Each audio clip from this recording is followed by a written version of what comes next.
Shalom, saudaraku yang dikasihi Tuhan Yesus Kristus. Tanggal 11 September 2021, saya akan sampaikan kepada saudara topik yang sangat menarik, yaitu mengenai ketetapan masa kedatangan Tuhan Yesus Kristus. Saudara, menggenapi apa yang tertulis di dalam 1 Tesalonika 5 ayat 4, bahwa Tuhan itu kepada mempelainya, kepada orang-orang yang hidup di dalam terang, Dia tidak akan datang seperti pencuri. Dan Tuhan akan datang seperti pencuri, itu kepada orang yang hidup memupuk hawa nafsu, kanak-kanak rohani, dan tidak bisa bertumbuh rohaninya. Tetapi kepada orang-orang yang terprogram menjadi mempelai, nanti Tuhan itu akan datang seperti mempelai pria.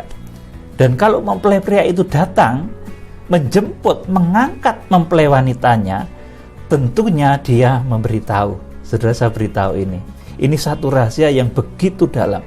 Ayo sebagai pendahuluan kita akan baca 1 Tesalonika 5 ayat 4. Saudaraku, demikian. Tetapi kamu, saudara-saudara, kamu tidak hidup di dalam kegelapan sehingga hari itu tiba-tiba mendatangi kamu seperti pencuri. Amin. Saudaraku, jadi Tuhan itu tidak akan mendatangi kita seperti pencuri. Kalau rohani kita bertumbuh, kita terprogram menjadi mempelai wanita anak domba Allah. Kenapa demikian? Nanti akan saya terangkan tentang ketetapan masa, sehingga kedatangan Tuhan itu setelah mempelai terbentuk. Saudaraku, nanti kedatangan Tuhan itu sudah bisa dihitung loh, saudaraku. Dan itu nanti ada satu tandanya. Dan itu merupakan tanda yang harus dimengerti oleh gereja-gereja Tuhan di akhir zaman. Oleh gereja-gereja Tuhan di seluruh penjuru bumi yang rohaninya mencapai level mempelai. Saudaraku, nanti akan diberitahu melalui tanda besar ini. Saudaraku, jadi ketetapan masa itu, saudaraku, nanti akan memberitahu kepada mempelainya bahwa kedatangan Tuhan, kedatangan mempelai pria itu sudah dekat, sudah sekian hari lagi loh. Begitu loh, saudaraku. Seperti orang mau jadi pengantin itu, saudaraku. Kalau akan terjadi pengantin, resepsi itu harinya sudah ditentukan. Dan sebagai mempelai pria pasti dikasih tahu. Tetapi kepada orang-orang lain, saudaraku, dia tidak begitu. Saudaraku, diberitahu secara detail, mendadak dikasih undangan, begitu, saudaraku. Maka di dalam Alkitab juga ada tertulis, berbahagialah ia yang diundang. Saudaraku yang dikasih Tuhan, ayat yang keempat dari 1 Tesalonika 5 tadi. Karena kamu semua adalah anak-anak terang dan anak-anak siang. Kita bukanlah orang-orang malam atau orang-orang kegelapan.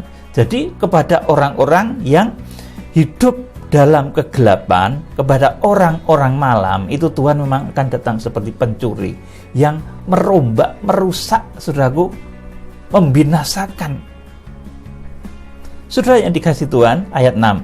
Sebab itu baiklah, jangan kita tidur seperti orang-orang lain, tetapi berjaga-jaga dan sadar. Saudara yang dikasih Tuhan, sejak mana ketetapan masa ini diberikan oleh Tuhan supaya manusia tahu berapa hari lagi Tuhan itu akan datang, supaya manusia itu tahu berapa tahun lagi Tuhan itu akan datang, supaya manusia itu tahu berapa bulan lagi Tuhan Yesus Kristus itu datang. Nanti akan diberi tanda besar di langit. Saudara yang dikasihi Tuhan, dan melalui rahasia ini saya beritahu saudara bahwa kedatangan Tuhan itu, saudaraku, itu menunggu jadinya mempelai dulu. Jadi sebelum mempelai itu jadi, saudara jangan terlalu ngomong masalah tanda karagma 666 dan lain sebagainya. Sebelum mempelai itu terjadi, antikris itu nggak akan muncul. Saudaraku, nabi palsu nggak akan muncul dari dalam tanah. Antikris nggak akan muncul dari dalam lautan. Jadi yang akan jadi dulu ini mempelai Tuhan ini akan jadi dulu, dan nanti akan menjadi tanda besar di langit. Dan sesudah itu, saudaraku, ketetapan masa kedatangan Tuhan itu sudah bisa dihitung. Saudara, ayo Ini kegenapan dari 1 Tesalonika 5 ayat 4 tadi, bahwa Tuhan itu datang tidak seperti pencuri, tetapi seperti mempelai yang memberitahu bahwa sekian hari lagi loh mempelai priamu itu akan datang, bahwa sekian tahun lagi loh mempelai priamu itu akan datang, bahwa sekian bulan lagi mempelai priamu itu akan datang. Itu akan diberitahu. Saudaraku, ayo saudaraku, ini rahasia Wahyu pasal yang ke-12 ayat yang ke-1. Ayo saya akan bacakan untuk saudara. Wahyu pasal 12 ayat 1. Maka tampaklah suatu tanda besar di langit, seorang perempuan berselubungkan matahari dengan bulan di bawah kakinya, dan sebuah mahkota dari 12 bintang di atas kepalanya. Saudara yang dikasihi Tuhan Yesus Kristus, setelah mempelai wanita anak domba Allah ini terbentuk, maka ada yang disebut dengan ketetapan masa, ditandai dengan mempelai yang berpakaian matahari, bulan, dan bintang di Wahyu pasal 12 ayat 1 ini. Jadi kalau ini sudah terjadi, kedatangan Tuhan itu bisa dihitung. Ada harinya, ada bulannya, ada tahunnya. Saudaraku, matahari, bulan, dan bintang itu dicipta oleh Tuhan untuk apa? Saudaraku, tentunya untuk menerangi bumi, menerangi langit dan bumi. Matahari, bulan, dan bintang itu untuk menerangi bumi. Tetapi selain itu untuk memberikan ketetapan mengenai masa, mengenai jam, mengenai hari, mengenai bulan, mengenai tahun. Saudara bisa mengenal jam, detik-detik, jam, kemudian mengenal hari, mengenal bulan, mengenal tahun. Itu karena Tuhan menciptakan matahari, bulan, dan bintang. Saudara pahami ini. Kemudian nanti bahkan ada setelah kitab Wahyu itu, saudaraku, Wahyu pasal 20 itu ada yang disebut kerajaan 1000 tahun damai. Itu masih di bumi. Saudara perhatikan baik-baik. Itu belum langit baru dan bumi baru, tetapi itu masih langit ini dan bumi ini. Saudaraku, masih ada matahari, bulan, dan bintang. Oleh karena itu ada hitungan 1000 tahun damai. Saudara, kembali kepada topik. Jadi setelah mempelai ini terbentuk berpakaian matahari, bulan, dan bintang, itu artinya apa, saudaraku? Dia bijaksana, dia mengerti masa, dia diberitahu masa, dia diberitahu waktu, saudaraku, mengenai matahari, mengenai tahunnya, mengenai bulannya, rembulan, dan bintang. Saudaraku, mengenai harinya. Jadi mempelai ini diberitahu berapa lama lagi Tuhan Yesus Kristus itu akan datang. Kita bukan menunggu datangnya malaikat, loh, saudaraku. Bukan malaikat sang surya yang kita tunggu, tapi Tuhan Yesus. Bukan 7 guru yang kita tunggu, tapi Tuhan Yesus.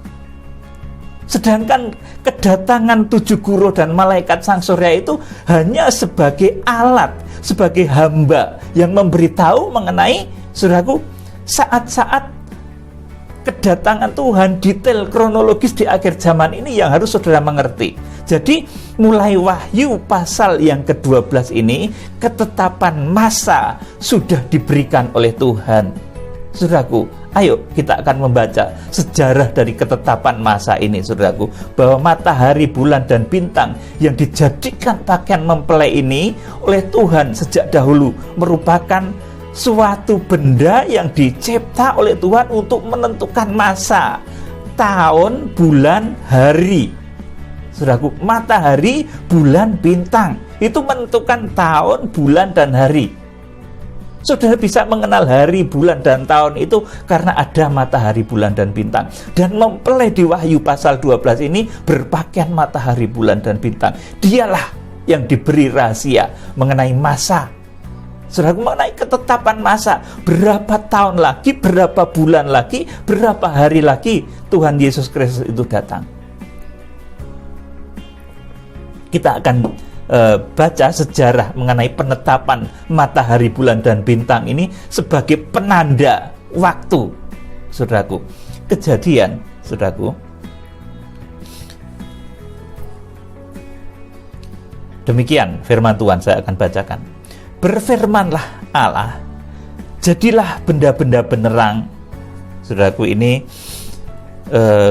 Kejadian 1 ayat 14 ya saudaraku, tadi belum saya sebut. Berfirmanlah Allah, jadilah benda-benda penerang pada cakrawala untuk memisahkan siang dari malam. Saudaraku, ini memberitahu tentang waktu. Kemudian, biarlah benda-benda penerang itu menjadi tanda yang menunjukkan masa-masa yang tetap dan hari-hari dan tahun-tahun. Itulah sebabnya di Wahyu pasal 12 ini mempelai gereja yang mencapai standar kualitas tertentu itu, saudaraku. Standar kualitas sebagai bait suci Allah itu diberi pakaian matahari, bulan, dan bintang. Artinya dia diberi mengerti mengenai hari, bulan, dan tahun. Oleh karena itu, sesudah Wahyu pasal 12 ini kemudian ada penyebutan, saudaraku, bahwa saudaraku, mempelai itu diungsikan ke satu tempat Phaego selama 1260 hari lamanya, saudaraku, atau 3,5 tahun lamanya. Itu disebut di sini. Artinya kalau Wahyu pasal 12 ayat 1 ini sudah digenapi, gereja sudah jadi, itu akan ada 3,5 tahun lagi Tuhan Yesus Kristus akan datang. Dan pada 3,5 tahun itu, saudaraku, itulah masa antikris juga terjadi di bumi ini. Saudara yang dikasihi Tuhan, jadi saya ulangi lagi bahwa benda-benda penerang yang menjadi pakaian mempelai, matahari, bulan, dan bintang, ini yang membuat, saudaraku, mempelai itu tahu waktu, mengerti, diberitahu. Seperti saya katakan tadi, saudaraku, mempelai Kristus itu, saudaraku, akan mendapati hari Tuhan itu bukan seperti pencuri, tetapi seperti hari perkawinan anak domba. Dia diberitahu tepat seperti Wahyu pasal 12 ini. Setelah tanda besar di langit, seorang perempuan berselubungan matahari dengan bulan di bawah kakinya dan sebuah mahkota dari 12 bintang di atas kepalanya. Ini hari Tuhan sudah bisa dihitung. Alkitab mencatat sesudah hal itu terjadi akan ada 1260 hari, akan ada 42 bulan lagi, akan ada 3,5 tahun lagi, dan Tuhan akan datang di awan-awan bersama-sama dengan orang-orang kudusnya. Saudara yang dikasihi Tuhan, jadi kandungan, saudaraku, isi dari Wahyu pasal 12 ayat 1 dan sampai 17 itu sebetulnya, saudaraku, itu adalah ketetapan masa. Yang pertama, saudaraku, ketetapan masa untuk harpazo. Harpazo itu, saudaraku, orang-orang yang mencapai level rohani ruang Maha Kudus, digambarkan sebagai anak laki-laki yang dilahirkan, saudaraku. Anak laki-laki itu apa, toh, saudaraku? Penggambaran laki-laki dan perempuan, saudaraku. Pria dan wanita itu sebetulnya merupakan satu penggambaran yang luar biasa dalamnya. Kita semua ini, baik laki-laki ataupun perempuan, itu di hadapan Tuhan disebut perempuan. Saudara yang dikasihi Tuhan, jadi apa yang dimaksud dengan laki-laki itu, saudaraku? Perempuan itu, saudaraku. Laki-laki dan perempuan itu apa maksudnya? Kenapa kita laki-laki dan perempuan itu disebut sebagai perempuan semua oleh Tuhan sebagai mempelainya? Karena, saudaraku, Tuhan itu sumber dari benih firman. Jadi, saudaraku, yang disebut laki-laki itu adalah orang yang dari mulutnya bisa mengeluarkan benih-benih atau pembukaan rahasia firman Tuhan. Dari mulutnya keluar pengajaran firman Tuhan.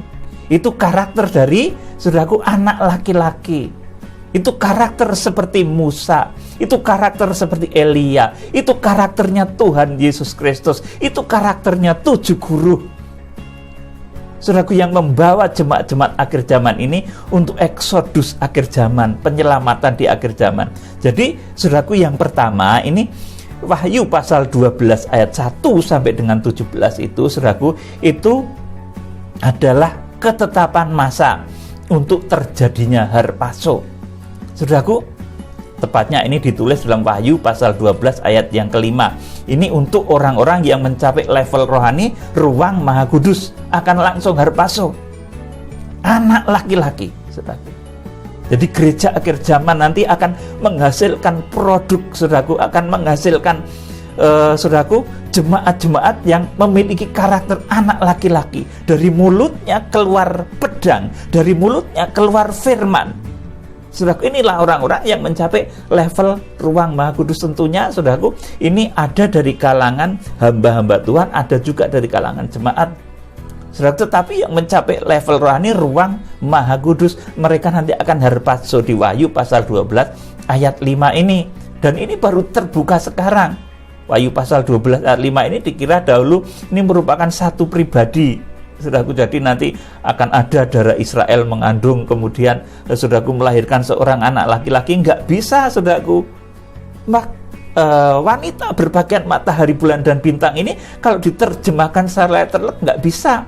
Makanya Wahyu pasal 12 itu pertanda, saudaraku, tanda besar di langit. Ini disebut juga sebagai satu pertanda atau pralambang.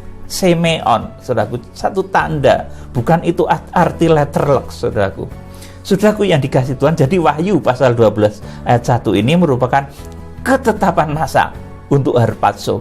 Wahyu pasal 12 ayat yang kelima, bahwa setelah harpazo itu nanti akan ada 1260 hari lagi, dan Tuhan Yesus Kristus akan datang bersama orang-orang kudusnya. Siapa orang-orang kudusnya itu? Ya, orang-orang yang harpazo tadi, saudaraku. Makanya saudara, sekarang saya jawab, Tuhan Yesus datang bersama orang-orang kudusnya, ditulis dalam ayat seperti itu. Itu bersama siapa, saudaraku? Itu orang-orang yang harpazo tadi, saudaraku. Kemudian, saudaraku, ayo kita akan baca ketetapan masa tentang harpazo. Ini Wahyu pasal 12 ayat yang kelima. Maka ia melahirkan seorang anak laki-laki yang akan menggembalakan semua bangsa dengan gada besi. Tiba-tiba anaknya itu dirampas dan dibawa lari kepada Allah dan ke tahtanya. Tiba-tiba anaknya itu harpazo, dibawa lari kepada Allah dan ke tahtanya. Saudara, ini harpazo, orang-orang yang mencapai tataran rohani, level rohani, ruang Maha Kudus. Kepada dia Tuhan memberitahu bahwa setelah harpazo itu ada waktu 3,5 tahun lagi atau 1260 hari lagi. Kemudian yang kedua, saudaraku, kepada mempelai yang berpakaian matahari, bulan, dan bintang tadi, dia juga diberitahu ketetapan masa mengenai saat pengungsian atau peogo. Wahyu pasal 12 ayat yang ke-6 dan ayat yang ke-14. Kepada siapa pengungsian ini diterapkan oleh Tuhan? Kalau yang harpazo tadi kepada orang yang mencapai level rohani ruang Maha Kudus, saudaraku. Kemudian yang pengungsian atau peogo, Wahyu pasal 12 ayat 6 dan ayat 14 ini kepada siapa akan diterapkan oleh Tuhan? Ini kepada orang-orang yang mencapai level rohani ruang kudus. Saudaraku, mereka akan diungsikan oleh Tuhan. Yuk kita akan baca Wahyu pasal 12 ayat yang ke-6. Sebetulnya dengan ayat yang ke-14, tapi ayat 6 saja hampir sama. Perempuan itu lari ke padang gurun, di mana telah disediakan suatu tempat baginya oleh Allah, supaya ia dipelihara di situ 1260 hari lamanya. Amin, saudaraku. Jadi setelah perempuan itu diungsikan, setelah ada pengungsian, saudaraku, peogo dengan 2 sayap burung nasar. Saudara, perhatikan baik-baik. Ini kedatangan Tuhan sudah bisa dihitung. Kalau itu belum ada, saudaraku, kedatangan Tuhan belum akan bisa dihitung. Tetapi kalau itu sudah terjadi, nanti kedatangan Tuhan itu sudah bisa dihitung. Itulah sebabnya Tuhan itu tidak datang seperti pencuri kepada mempelainya. Saudaraku, ayo kita ulangi lagi. Perempuan itu lari ke padang gurun, di mana telah disediakan satu tempat baginya, supaya ia dipelihara di situ 1260 hari lamanya. Ada hitungan hari yang diberitahukan Tuhan kepada jemaatnya. Kalau sudah ada pengungsian, saudaraku, pengungsian yang dahsyat. Wahyu pasal yang ke-12 ayat 14 katakan, dan kepada perempuan itu diberikan 2 sayap burung naksar supaya ia terbang, atau petomai, saudaraku, terbang ke tempatnya supaya ia dipelihara jauh dari intaian ular itu selama 1 masa, 2 masa, dan setengah masa. Kalau pada ayat 6 ini, saudaraku, hitungannya hari itu yang menunjukkan perputarannya adalah matahari. Kemudian, saudaraku, yang ayat ke-14 ini, saudaraku, ditunjukkan tahunnya. 3,5 tahun hitungannya itu, saudaraku, 1260 hari. Israel itu sama dengan 3,5 tahun, saudaraku. 3,5 tahunnya Israel juga, saudaraku. Jadi ini sesuatu yang luar biasa sekali. Jadi di Wahyu pasal 12 ini ada ketetapan masa. Sesudah ini terjadi, sesudah harpazo itu terjadi, maka akan ada 1260 hari lagi mempelai itu datang. Kita wis ngerti. Kemarin yang tanya, ayo kalau Pak Pendeta tahu, coba katakan ini, saudaraku, kalau nanti sudah terjadi harpazo, ayo kita lihat, itu akan ada 1260 hari lagi Tuhan Yesus Kristus datang. Saya beritahu saudara yang dikasih Tuhan, bahkan orang itu kalau belum mengerti itu kadang menghinanya itu keterlaluan, saudaraku. Belum mendengar itu sudah menghina, saudaraku. Saudara yang dikasih Tuhan, seperti halnya Nuh itu menyampaikan berita tentang air bah yang akan datang, pasti dihina, saudaraku. Di akhir zaman juga begitu. Ketika 7 guru itu menyampaikan mengenai ketetapan masa, itu juga diketawakan orang, saudaraku. Ayo, kamu tunjukkan dong. Ini saya tunjukkan sekarang. Kalau nanti sudah terjadi harpazo, kalau nanti sudah terjadi pengungsian, nanti akan ada waktu 1260 hari lagi, dan saat itu Tuhan Yesus Kristus datang. Saya tunjukkan pada saudara ketetapan masa ini. Saudara yang dikasihi Tuhan Yesus Kristus. Kemudian yang ketiga, saudaraku, dari apa yang termaktub di dalam Wahyu pasal 12 ini, saudaraku, yang ketiga ini juga ketetapan masa bagi iblis untuk dicampakkan dan tidak mendapat tempat lagi di surga. Jadi iblis itu masanya juga ditetapkan untuk jatuh dan tidak lagi boleh naik ke surga, menuduh anak-anak Allah. Saudaraku, sampai saat ini iblis masih naik turun surga bumi, menuduh anak-anak Allah, seperti Ayub dituduh, kemudian dicobai, berbagai macam malapetaka menimpa dia karena dituduh oleh iblis naik turun surga bumi. Tetapi semenjak Wahyu pasal 12 ayat 7 sampai 9, saudaraku, itu ada ketetapan masa. Sudah, kamu iblis, kamu harus jatuh, tidak boleh lagi naik ke langit. Dan saat itulah maka iblis ngamuk. Kemudian sesudah Wahyu pasal 12 ini, kemudian muncullah yang disebut masa antikris, saudaraku. Itu karena iblis jatuh dan ngamuk, saudaraku. Jadi yang ketiga ini juga ketetapan masa bagi iblis untuk dicampakkan dari surga. Dan dia, saudaraku, tidak boleh lagi naik ke surga, dia jatuh berdebam di bumi. Kemudian di bumi dia menciptakan satu masa yang begitu luar biasa ngerinya yang disebut masa antikris. Masa antikris juga lamanya 42 bulan. Nah, itu ngitungnya pakai bulan. Kalau tadi harpazo tadi, saudaraku, itu ngitungnya pakai hari, saudaraku. Kemudian pengungsian itu ngitungnya pakai hari dan juga pakai tahun. Tetapi antikris itu ngitungnya pakai bulan, saudaraku. Jadi matahari, bulan, dan bintang ini, saudaraku, diberikan kepada mempelai supaya mempelai itu ngerti.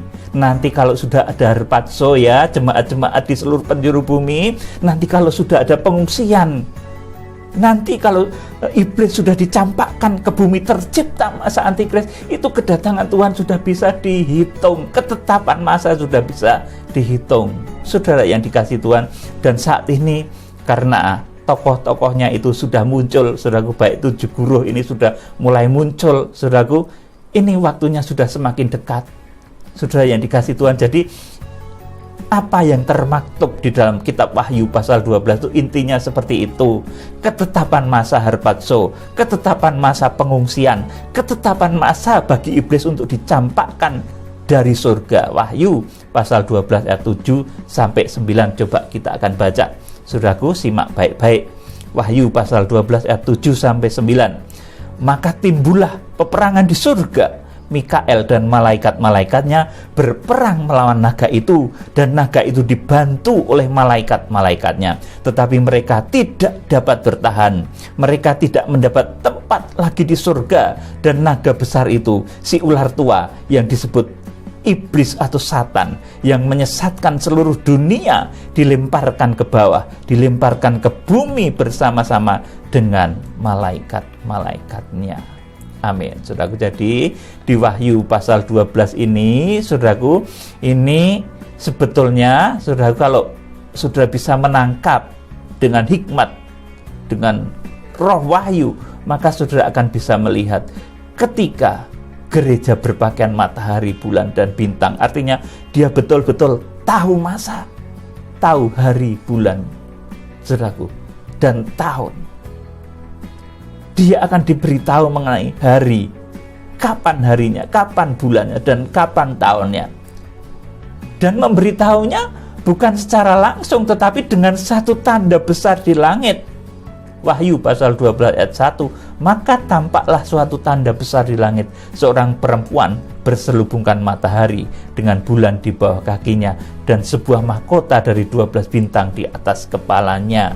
Saudaraku, jadi apa yang termaktub di dalam Wahyu pasal 12 ini, kandungan intinya adalah mengenai ketetapan masa. Matahari, bulan, dan bintang itu dicipta oleh Tuhan untuk memberikan ketetapan masa. Dan kepada mempelainya diberikan pakaian untuk mengerti ketetapan masa. Ayo, yang kemarin bertanya, Pak Pendeta, kasih tahu dong, kapan Tuhan datang? Iya, nanti kalau sudah terjadi harpazo, kalau sudah terjadi pengungsian, kalau terjadi masa antikris, iblis dicampakkan dari surga ke bumi, maka kedatangan Tuhan sudah bisa dihitung. Itu waktunya adalah 1260 hari lagi, saudara, saya kasih tahu. Itu waktunya adalah 42 bulan lagi. Itu waktunya adalah 3,5 tahun. Karena kepada mempelai itu akan diberikan pakaian matahari, bulan, dan bintang. Saudara, jadi kalau saudara itu belum mendengar itu, jangan mencemooh. Saudara nanti akan menjadi pengejek-pengejek dari dunia ini yang nasibnya sangat tragis. Ketika Tuhan Yesus datang, Tuhan betul-betul akan datang seperti pencuri kepada pengejek-pengejek yang hidup dalam hawa nafsu seperti itu. Saudara, tetapi kepada mempelai, Tuhan tuh nggak datang seperti pencuri, tapi dia datang sebagai mempelai pria yang siap untuk mengangkat mempelai wanitanya. Saudaraku, dan caranya, saudaraku, seperti pernah saya sampaikan di Wahyu pasal 12 ini, kepada orang yang mencapai tingkat rohani ruang Maha Kudus, dia akan langsung diangkat harpazo. Kemudian orang yang mencapai tataran rohani ruang kudus, dia akan diungsikan. Kemudian kepada kanak-kanak rohani, itu akan seizin Tuhan tertinggal pada masa antikris. Di Wahyu pasal 12 ayat yang ke-17, di mana naga itu akan diizinkan oleh Tuhan memerangi keturunan yang lain dari wanita itu. Saudara yang dikasihi Tuhan, kiranya Tuhan memberkati saudara. Jadilah mempelai Kristus. Sekali lagi, kitab Wahyu ini bukan menunggu datangnya malaikat, saudaraku. Kita tidak menunggu datangnya malaikat, tapi kita menunggu datangnya Tuhan Yesus. Dan untuk menunggu kedatangan Tuhan Yesus itu, Tuhan mengutus dahulu malaikat-malaikatnya yang disebut 7 guru, hamba-hamba Tuhan yang diurapi, malaikat sang surya, saudaraku. Kita menunggu Tuhan Yesus. Kita bukan menunggu malaikat, tapi kita menunggu Tuhan Yesus Kristus. Dan sebagai petunjuk ke arah itu adalah Tuhan mengutus utusan-utusan, para angelos, para utusan di akhir zaman, hamba-hamba Tuhan yang diurapi, yang akan membawa berita kepada kesempurnaan saudara. Jadi kiranya Tuhan memberkati saudara dengan roh hikmat dan wahyu. Salam penuaian, Tuhan Yesus Kristus memberkati. Haleluya. Amin.